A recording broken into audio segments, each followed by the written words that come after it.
A small town secret explodes when Avery, the pastor's 20-year-old son, is outed in front of the whole community by a cruel betrayal. In one brutal night he loses his father's protection, his best friend's loyalty, and every illusion of safety. Hunted through streets lit by sirens and whispers, he crashes into Liam, a grease-stained stranger who sees the boy behind the shame. Between them sparks a dangerous closeness on wounds, hands that linger, breath shared in silence you, while outside, police and family circle like wolves. Every chapter tears the bond wider, a fight that ends in slammed doors, a desperate rescue in the dark, confessions whispered too late, and a kiss that almost breaks them both. When Avery learns Liam's secret that he too has bargained with his father, their fragile trust shatters. But as they run together into the night, one question burns louder than sirens. Will this forbidden connection save them, or destroy them forever? The glass didn't break me, chest did. One second the gym was noise and sweat, the next a shaky video filled the jumbo screen, me in the back seat of a car laughing, leaning in, kissing a boy. The crowd made that sound people make when they see a wreck and can't look away. My phone buzzed hot. I couldn't breathe. Enough. I didn't thighs is. The words died. Heat crawled up my neck. The bleachers creaked as the town leaned forward. Old coaches, church moms, kids I used to share crayons with, watching the secret ID guarded like a coal go bright on a lave stream. Brent stood under the projector, smirking with his phone. He used to be my best friend. Tonight he looked like a match that wanted to be thanked for the fire. Happy Pride Ave, he mouthed. The scoreboard buzzed like a fly you can't kill. My dad's hand landed on my shoulder, heavy. Pastor Cole never needed volume. Outside, he said, like a commandment, I moved because that's what I'd practiced since I could talk. Behind us, the loop kept playing. My smile, a boy's hand on my jaw, the 1 second I forgot to be scared. Night air, he thought asphalt, spilled soda. Look at me, he said. I stared at the shine of pickup hoods under cheap lights. It was private, I said. Private, he sounded gentle, which was worse. The whole county just watched you sin. In his truck mirror I saw my fist and suddenly smaller. It's my life, I tried. Your life is not yours, he said softly. Not while my name is on your roof. Something tore quiet, mean like paper. The church boy in me said apologize. Brent's laugh scraped the night. You see it, Pastor. Your golden boy's been busy. Dad's jaw ground. Go home, he told Brent, then to me, lower. You will delete it. You will call him. You will end this. No, I said. The word surprised me. He stepped closer. I smelled aftershave and stale coffee. Say it again. No, louder. I want live a lie for you. Even the crickets paused. A can clicked against a curb. His palm hit my teak small, mean. Heat bloomed, my eyes burned but didn't spill. The rings on his fingers flashed. Keys, he said. Phone. I should have obeyed. I always did. Instead I smile just a sliver, the way you smile when a cast finally snaps. No, I said a third time, and I ran. Gravel bit my soles through thin sneakers. A horn, a curse, something shattered. I slipped between bumpers, breath tearing my throat.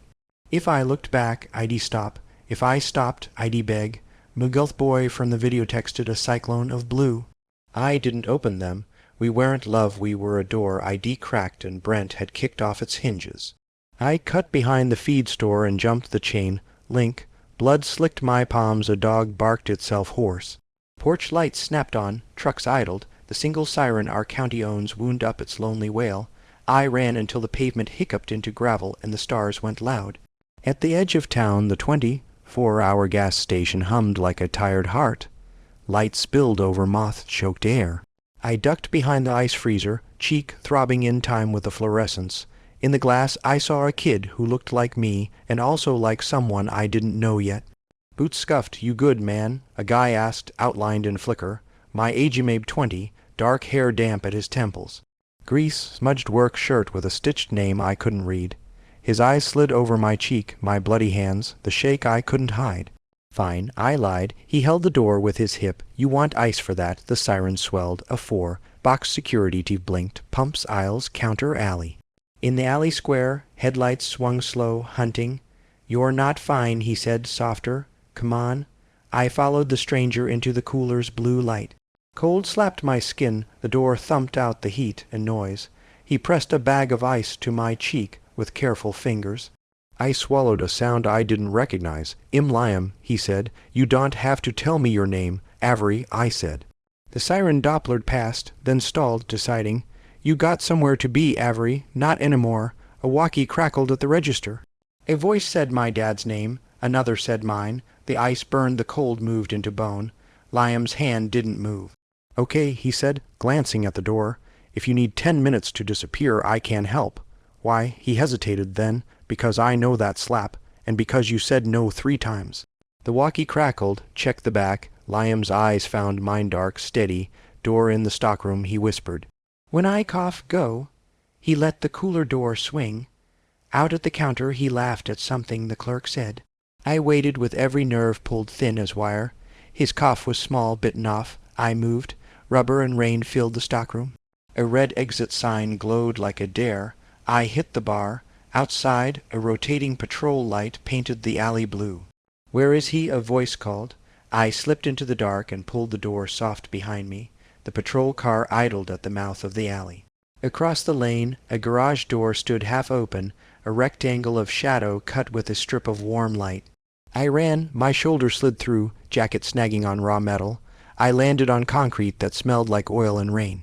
A radio murmured Old Country. A figure moved in the light broad-shouldered, familiar. Liam looked up, a question already in his eyes. Close it, he said calmly, and breathe. I pulled the door down. Outside collapsed to a thin, angry line of blue.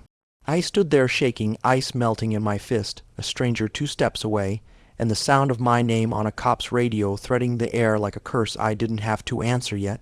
The garage smelled like hot oil and rain. My breath rattled out of me in broken gears. Liam shut the door with one clean pull, then leaned against it like he'd been doing this all his life, closing out sirens, hiding kids who shouldn't be here. A thin blue strip glowed at the bottom of the door, flashing every few seconds as the patrol car crawled by. You're shaking, he said. Fine, I lied again. My voice sounded cracked like a cheap record. He didn't argue. He just looked at me, steady, and set the bag of melting ice on a workbench. Sit, he said. Not loud, not soft, just a word that left no space for debate. I sat. My palm stung.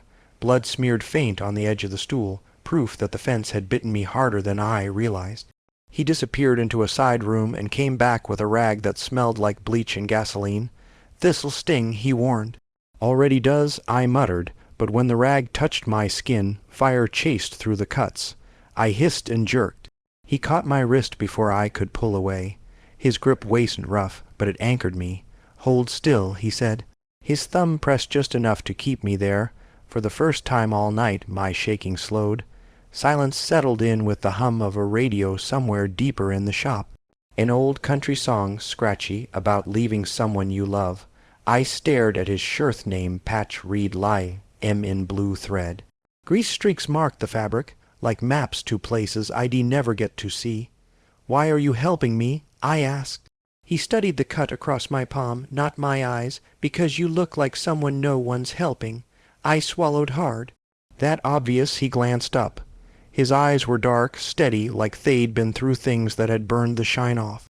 Yeah, the siren faded, then flared again somewhere further down the road. My whole body wanted to jump with it, but Liam didn't move. He just dabbed at my palm until the blood slowed, then wrapped it in clean gauze from a battered first aid kit. You're good with this, I said. Family business, he muttered. You patch enough busted knuckles and split brows, it sticks. He taped the bandage down. His fingers brushed mine brief, almost clinical, almost. Something zipped through me, sharp as the cut, but hotter. He felt it too, I saw it in the flicker of his jaw. You leave around here? He asked. Not any more, I said before I thought.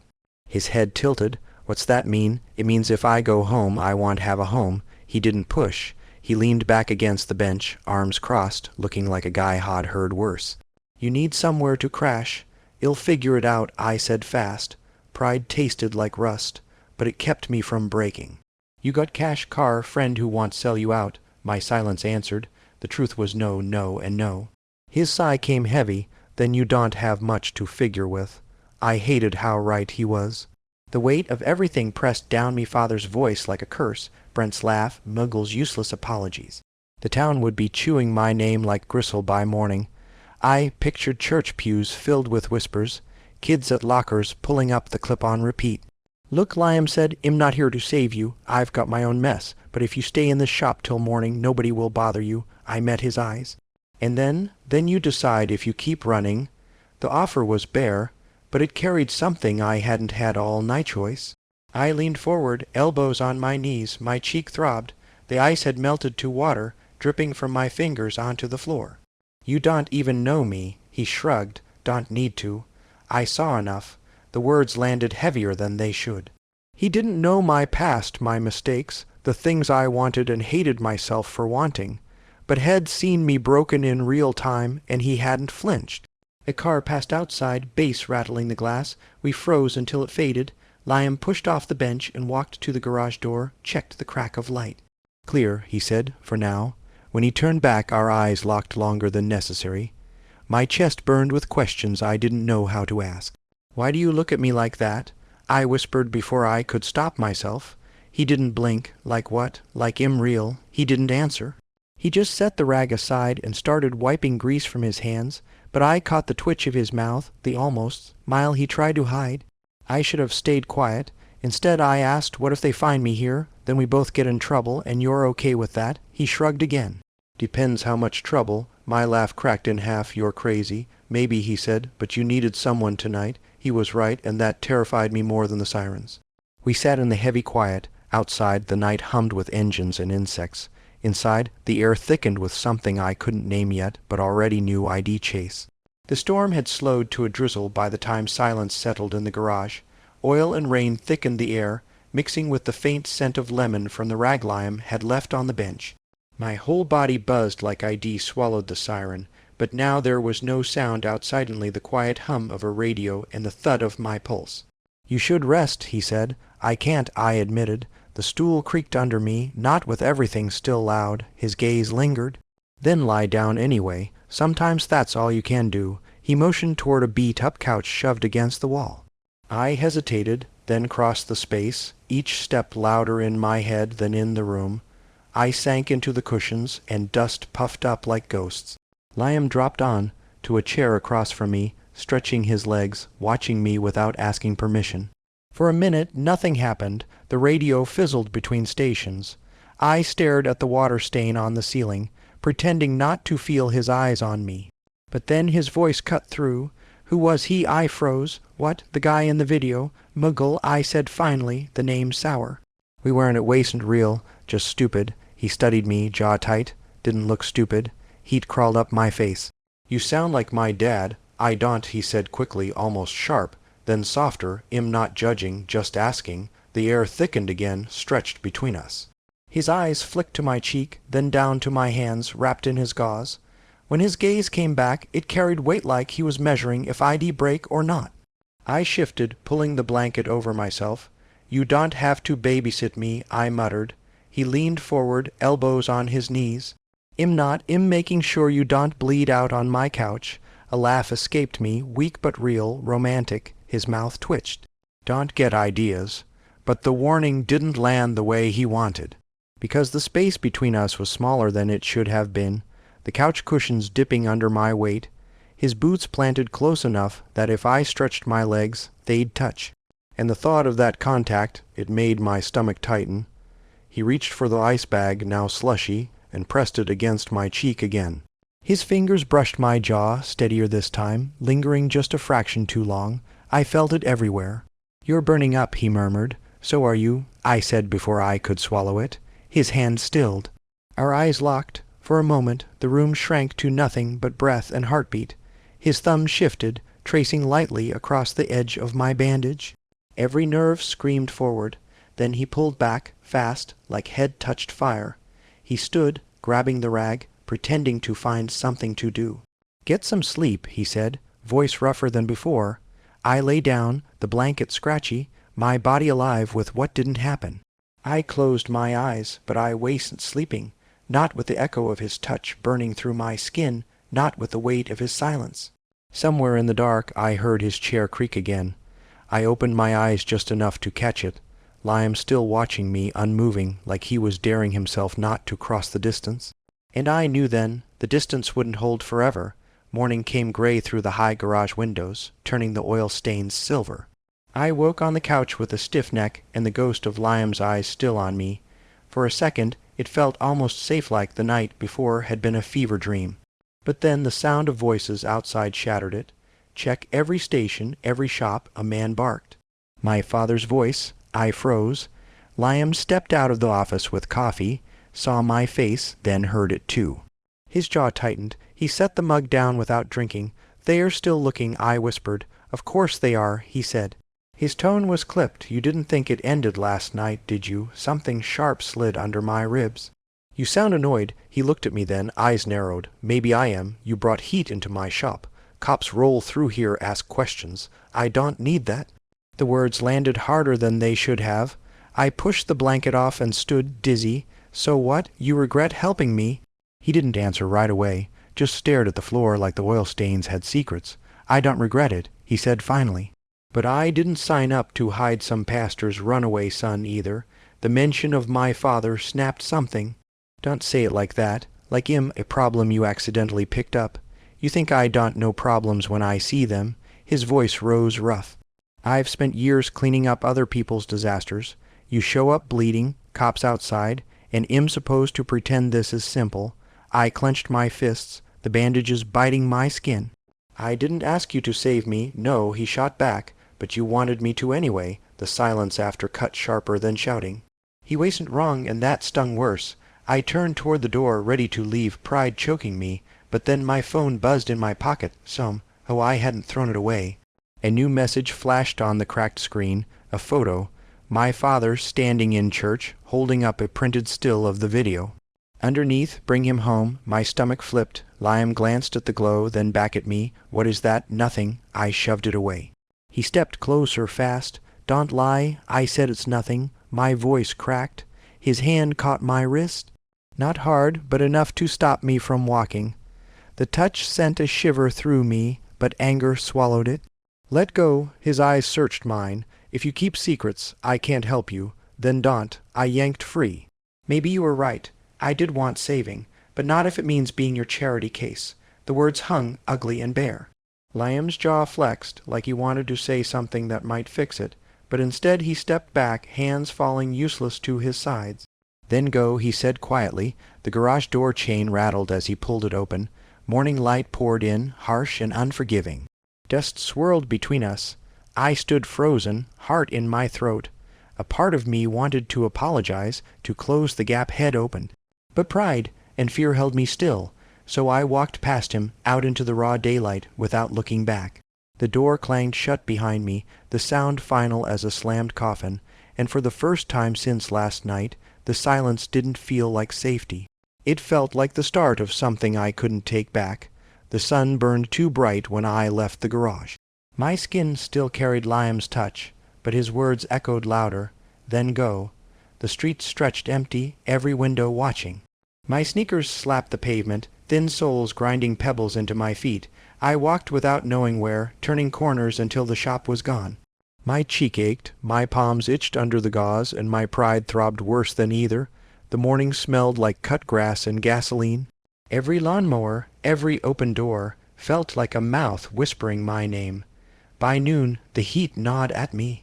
I ducked behind a board-eat-up diner, sat against the wall, knees pulled to my chest. My phone buzzed with more texts. Muggle again, Brent's number, and a new one from my father. "Repent, come home before you destroy yourself." My stomach twisted. I shut it off. I must have dozed because the next thing I knew, voices closed in 3 boys from town, older, work boots scuffing. Brent wasn't with them, but his shadow lived in their smirks. "Well, look who it is," one said. "Star of the week."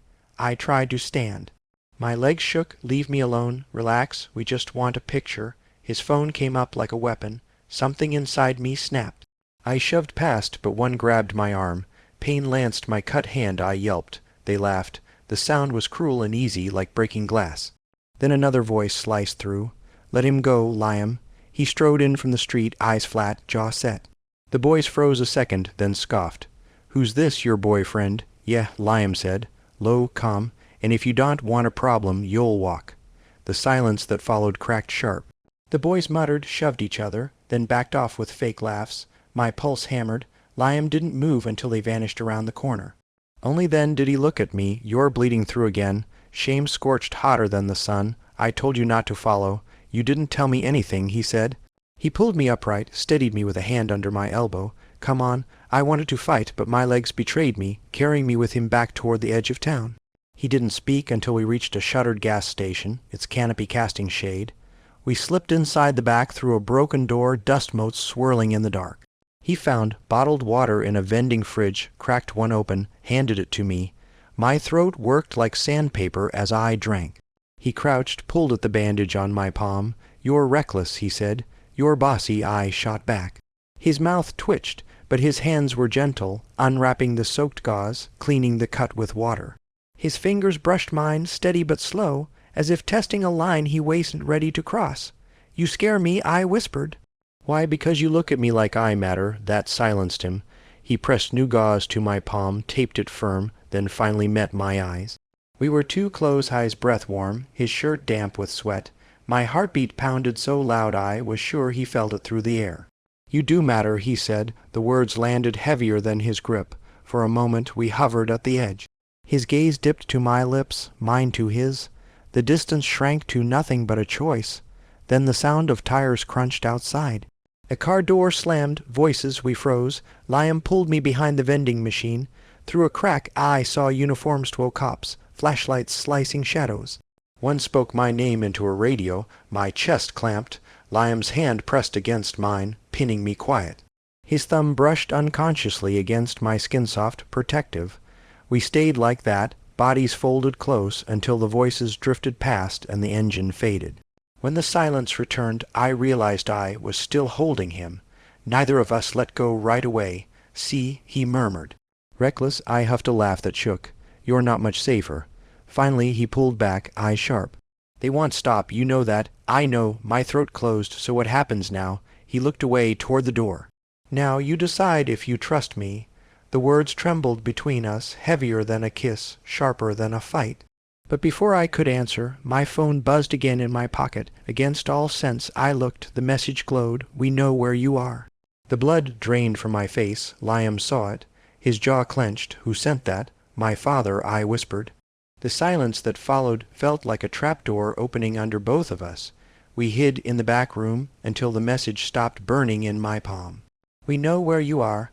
Liam stood near the door, listening tires, a radio, the tick of cooling metal. Did you tell him? I asked, voice low, afraid of the answer. Liam didn't look at me. No, he said it too fast.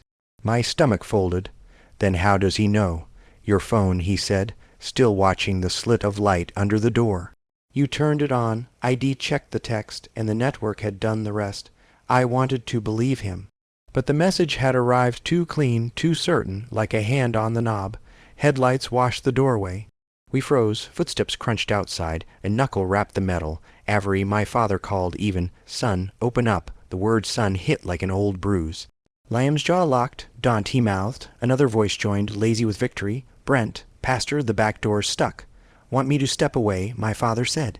A key scraped, turning. Liam moved first, dragging a cart to wedge the door. The handle shook, then held. A cop's radio crackled, unit on scene. Because he called, Liam said when I whispered, why police? He wants a show. You sound like you know him. Everyone does. The handle rattled again. Avery, my father said through the door, gentle. Come home, this is not you. Liam's mouth flattened. He's rehearsed that line. Stop, I said, sharp. You don't get to talk about him like you were there. He flinched. Something complicated flickered. I was, he said quietly, when he hired us to fix the vans. A deputy barked. The door jolted. Brent laughed. Found him, Pastor. Told you head run right to the trash. I stepped toward the cart. Liam caught it and caught me, hands on my shoulders, holding me in place. Too close. Heat rolled off him, a human barricade. Look at me, he said. Don't open that door. You lied, I said. I didn't. Then tell me why my father knows my name tastes like your hallway. His eyes cut away for a fraction. In that slice of silence the truth stepped out. Not a full betrayal, something smaller, messier, sharp enough to hurt. When you left this morning, he said, throat tight, I called the sheriff's office. Anonymous. I was scared y'd get hurt, that's all. My heart dropped like a wrench. Anonymous, they said they'd keep an eye out. He rushed. I didn't give your name. I didn't know they'd call your father. In this town, the sheriff goes to our church. He knew. He closed his eyes like the math finally clicked. I was trying to keep you alive, and you handed me back to the people who want to erase me. The words scraped raw.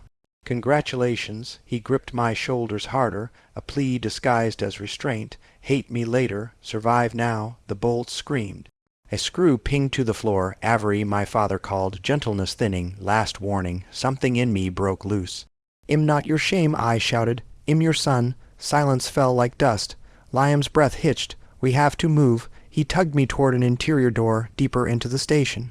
"There's a hatch to the alley." I yanked back. "You call, you save, you order. What do you want from me?" His answer hit like fire. "To want you and not ruin you." The floor fell away. My anger split, light pouring through the crack. "Then say it without the knot," I said, barely sound. Metal shrieked. The latch coughed. Liam's hand came up to my face, stopping just short of the bruise. His thumb hovered, shaking. "I want you," he said, like a confession and a curse. God help me. The distance burned down to air. Our foreheads touched first, then breath on breath. It wasted a kiss, not exactly. It was worse. His mouth brushed the corner of mine, not claiming, just proving us. My hands found his shirt, unsure to hold or push. "Please," I said, not sure which part of the universe I was talking to. Something hit the door like an axe. The room jumped. Brent whooped. Got him. Liam tore himself away. "Go." He shoved the interior door. It stuck, then opened on to a narrow hall, choked with boxes. Cold air crawled along the floor. "What about you?" I asked. "I'll stall them." "No." I grabbed his wrist. The word came out like a vow. "Not leaving you." The almost smile flickered. "Then run with me," he said. "On 3. I nodded, chest a drum. "1," he said, taking my hand. "2," I breathed. "3." We flew. The hall pinched our shoulders, cardboard scraped our arms. Behind us the back door exploded open, men and sermons pouring through. A radio hissed my name. Someone yelled stop. We didn't. We hit the hatch and shouldered it up. Daylight knifed in. Gravel chewed our knees as we dropped to the alley. Voices swelled. The threat lived like static. Liam grabbed my hand again, and we ran toward the light. We didn't look back. Not yet. Not while we still had breath for forward. Somewhere a hinge cried we didn't stop running until the alley turned into an empty field. Weeds slapping our legs, breath tearing through the night. When we finally collapsed behind a rusted trailer, the world went quiet except for the throb in my chest. Liam's hand was still in mine. We both noticed at the same time, and neither of us let go. His eyes met mine in the dark, shaken, certain, wrecked. "They'll never stop," I whispered. "I know," he said. His voice cracked, "but neither will I." For a second I believed him. For a second the bruises, the betrayal, the chase all bent into something fragile but real. His thumb brushed my knuckles, a promise too thin to hold. Then headlights swept the far road. We froze, shadows pressed together. The sound faded, but the silence that followed was worse. A silence that said this wasn't over, not tonight, not ever. I turned toward him, words burning in my throat. But when I opened my mouth, nothing came, just breath, just the weight of everything unsaid. Liam looked at me like he already knew. Like he was already bracing for the day I'd be gone. And in that hollow space between us, I realized endings don't need doors slamming. Sometimes they're just two hands unclasping under the dark.